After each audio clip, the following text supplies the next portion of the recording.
Hello students, welcome to fundamental. हम लोग JEE advance 2023 का प्रॉब्लम सॉल्व करेंगे जो भी आपका हाल में ही हुआ है। ये क्वेश्चन पेपर 2 का है और क्वेश्चन नंबर 3 है। इसमें चार देखिए इक्वेशन दे रखे हैं और चारों से जो प्रोडक्ट फॉर्म करेगा पी क्यू आर एस, इसके बारे में चार स्टेटमेंट दे रखा है और हमें बताना है कि कौन सा सही है। देखिए, इसको सॉल्व करने के लिए अगर आप एनसीईआरटी भी पढ़ के गए होंगे तब भी आप इसको सॉल्व कर सकते हैं। कैसे दिखाते हैं, देखिए यहाँ पर ये जो अल्काइल हैलाइड है, चारों क्या है, अल्काइल हैलाइड है। और मोस्ट ऑफ द केस में यानी इसमें देखिए ये ग्रिग्नार्ड रिएजेंट का कॉन्सेप्ट लगेगा, जिसमें ये बोल रहा है कि बनता कैसे। तो देखिए आपका एनसीईआरटी क्लास 12th का पार्ट 2 में ये हेलो एल्केन चैप्टर में आप ग्रिग्नार्ड रिएजेंट पढ़ते हैं। देखिए जब कभी भी अल्काइल हैलाइड मैग्नीशियम के साथ रिएक्ट करता है in presence of dry ether आपका सॉल्वेंट होता था तो ग्रिग्नार्ड रिएजेंट फॉर्म करता था। ये एक पोलर कोवेलेंट बॉन्ड होता था जिसमें कि आप ये जो कार्बन है इसको डेल निगेटिव बोलते थे और MgBr को डेल पॉजिटिव और ये डेल निगेटिव बोलते थे। ओवरऑल अगर हम बोले तो यहाँ पे जो कार्बन का सोर्स है इसको अगर हम रफली R- बोले तो ये एक न्यूक्लियोफाइल की तरह बिहेव करेगा और ये इतना रिएक्टिव होता है कि इसको अगर कहीं से भी H+ का सोर्स मिल जाए, इवन अगर वो वाटर भी हो, ऑल्दो हम जानते हैं वाटर एक पुअर एसिड होता है, फिर भी वो वहां से भी एब्स्ट्रैक्ट कर लेगा।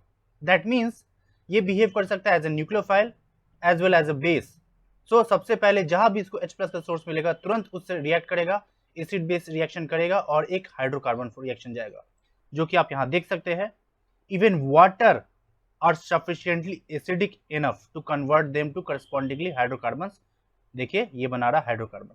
देखिए तो इसलिए स्टेटमेंट यहां जो होगा, अगर आप इससे जो ग्रिग्नार्ड बनाएंगे तो MgCl होगा और करस्पॉन्डिंगली ये जो आपका निकल कर आएगा ये एल्केन फॉर्म करेगा। इसलिए स्टेटमेंट ए गलत है, जो कि कह रहा है प्राइमरी अल्कोहल होगा।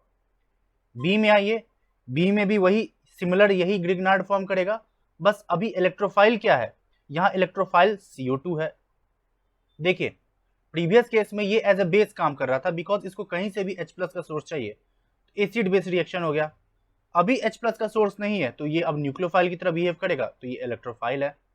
ये आएगा इस पे ऐसे अटैक करेगा तो इसको ओपन करेगा और ओपन करने के साथ आपका ये यहाँ पर C डबल बॉन्ड O- और Mgx+ बनाएगा और नेक्स्ट स्टेप में H3O+ है, यानी ये हाइड्रोलाइज होकर आपका करस्पॉन्डिंगली इस तरह से एसिड बनाएगा।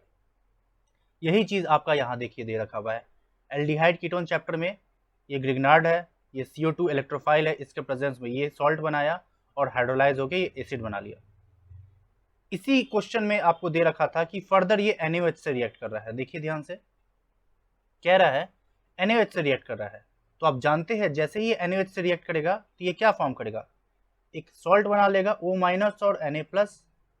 और ये कैसा सॉल्ट है, सोडियम सॉल्ट है कार्बोक्सिलिक एसिड का, जो कि कोल्बे इलेक्ट्रोलाइसिस भी कर सकता है। स्टेटमेंट क्या कह रहा है, जो Q फॉर्म कर रहा है ये हमारा Q है, ये salt undergoes Kolbe electrolysis to give 8 कार्बन। देखिए कोल्बे इलेक्ट्रोलाइसिस, ये देखिए ये जो सॉल्ट है इसको आप पढ़ते कोल्बे इलेक्ट्रोलाइसिस में, ये किस मैकेनिज्म से जाता है, रेडिकल मैकेनिज्म, जिसमें ये इस तरह से डिसोसिएट होता है रेडिकल के फॉर्म में और ये डाइमराइज कर जाता है, जो कि आप देखिए CH3 बन गया। हमारे केस में जो कार्बोक्सिलेट अनायन है, सोडियम कार्बोक्सिलेट ये है, इसका अगर हम रेडिकल फॉर्म कराएंगे तो देखिए ये बनेगा 1 2 3 4 और सिंस ये डाइमराइज करेगा तो ये क्या हो जाएगा 4 से 8 कार्बन एटम, जो कि आप इस तरह से ड्रॉ कर सकते हैं 1 2 3 4 5 6 7 8। इसलिए स्टेटमेंट वो भी करेक्ट है, यानी ये स्टेटमेंट सही है। अब यहाँ पे आपको डाउट हो सकता है कि बहुत लोग सोच सकते हैं कि हम डीकार्बोक्सिलेशन करा दें, लेकिन आप देखिए ध्यान से डीकार्बोक्सिलेशन कराने के लिए साथ में साथ आपको कैल्शियम ऑक्साइड और हीट भी चाहिए, यानी इस पूरे रिएजेंट को हम बोले तो इसको बोलते हैं हम लोग सोडा लाइम। लेकिन हमारे केस में सोडा लाइम नहीं दिया हुआ है, सिर्फ NaOH दे रखा है, इसलिए यहां पर आप डीकार्बोक्सिलेशन नहीं कराएंगे, रादर कोल्बे कराएंगे। इसलिए स्टेटमेंट भी सही है, इसलिए इसका आंसर बी होता है। एक बार देख लेते हैं बाकी सी और डी को भी। देखिए सिमिलरली अभी भी यही ग्रिग्नार्ड होगा सी में भी। अब ये इस एल्डिहाइड के साथ रिएक्ट करेगा, तो हम इसको अगर रिएक्ट कराए तो ये माइनस है ये प्लस है, तो ऐसे रिएक्ट करेगा और ये ओपन होगा। प्रीवियस लेक्चर जो कार्बोनाइन वाला पढ़ा है वहीं पे हम बताए थे ये न्यूक्लियोफाइल की तरह बिहेव करेगा, तो ये इलेक्ट्रोफाइल है। अल्डोल टाइप रिएक्शन हो गया ये हो गया देखिए OH और ये आपका बगल में हाइड्रोजन। अब यहां पर आप ध्यान से देखिए, सॉरी ये CH3 रहेगा, ध्यान से देखिए ये H+H2O है तो इसलिए डायरेक्टली OH कर दी। अभी दे रखा है CrO3 और CrO3 क्या करेगा, ये 2 डिग्री अल्कोहल है, इससे ये क्या बनाएगा कीटोन। हम यहीं पे ड्रॉ कर दे रहे हैं, ये हटाइए और यहाँ पे आप कीटोन बना दीजिए।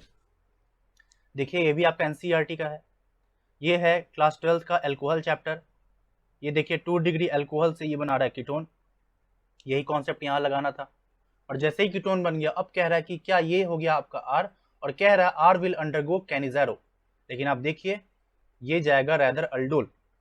ये जो अल्फा हाइड्रोजन है, अल्फा कार्बन पे जो करस्पॉन्डिंग हाइड्रोजन अल्फा हाइड्रोजन आप बोलते हैं, अल्फा हाइड्रोजन रहता है तो एल्डोल जाता है, ना कि कैनिज़ेरो, इसलिए स्टेटमेंट सी भी गलत है और डी भी गलत है। कैसे, देखिए डी में कह रहा है NaCN, अब देख लीजिए रिएजेंट को ध्यान से, NaCN है जो कि यहाँ पे अटैक करके SN2 रिएक्शन जाएगा, CN जाएगा। फर्दर इसको हम रिड्यूस करेंगे तो यहाँ से ये क्या फॉर्म करेगा, देखिए CH2 NH2, और ये जो नेक्स्ट स्टेप दे रखा हुआ है ये जाएगा कार्बाइल अमाइन रिएक्शन, आपको हम दिखाते ही हैं। ये देखिए NCERT का ये सॉल्व्ड एग्जांपल में आपको दे रखा हुआ है। वो क्या था हमारा NaCN था जो कि इसके साथ रिएक्ट करके नाइट्राइल फॉर्म किया। इसको हम रिड्यूस कर रहे थे H2Ni के प्रेजेंस में, देखिए H2Ni ही दे रखा हुआ है, CN से CH2 NH2 बनाया तो ये बन गया। जैसे ही ये फॉर्म कर गया देखिए उसी चीज को दे रखा हुआ नाइट्राइल को आप रिड्यूस करेंगे तो CH2 NH2 बनेगा जो कि 1 डिग्री अमीन है। और 1 डिग्री अमीन का रिएक्शन आपका जब होता है अगर ये वाला रिएजेंट के साथ तो इससे बनता है आइसोसाइनाइड। बेसिकली ये जो रिएजेंट है आप याद कीजिए, आपको पढ़ाए थे लेक्चर नंबर 3 में ऑर्गेनिक केमिस्ट्री बेसिक्स में, यहाँ से जो निकल कर आता है वो इलेक्ट्रोफाइल कार्बीन होता है, और ये कार्बीन का one of the important reaction होता है कार्बाइल अमाइन रिएक्शन। आपका RnH2 as a nucleophile react करेगा, ये ऐसे अटैक करेगा न्यूक्लियोफाइल इलेक्ट्रोफाइल, जब आप इसको सॉल्व करेंगे तो R and triple bond C बनेगा, और जब इसको आप LAH के साथ रिड्यूस करेंगे तो यहाँ से आ जाएगा RNH और CH3 जो कि है एक 2 डिग्री एमीन। सो अगर यही बात है तो देखिए सिमिलर NCERT का एक कॉन्सेप्ट था, ये बोल रहा है 1 डिग्री अमीन, तो इसलिए स्टेटमेंट डी गलत हो गया। तो देख रहे हैं ना, हूबहू NCERT से अगर आप पढ़ के गए होते तो NCERT का कॉन्सेप्ट यहाँ लग रहा है, आप इजीली सॉल्व कर गए। तो यही था हमारा आज का इस क्वेश्चन का वीडियो सॉल्यूशन। इसका आंसर बी निकल कर आना चाहिए और बी होना चाहिए। So still let's wait for the official answer की। So but I believe still it's B होगा। मिलते हैं अगले वीडियो में नए सॉल्यूशन के साथ, नए क्वेश्चन के साथ, and good luck for your result as well. Thank you guys.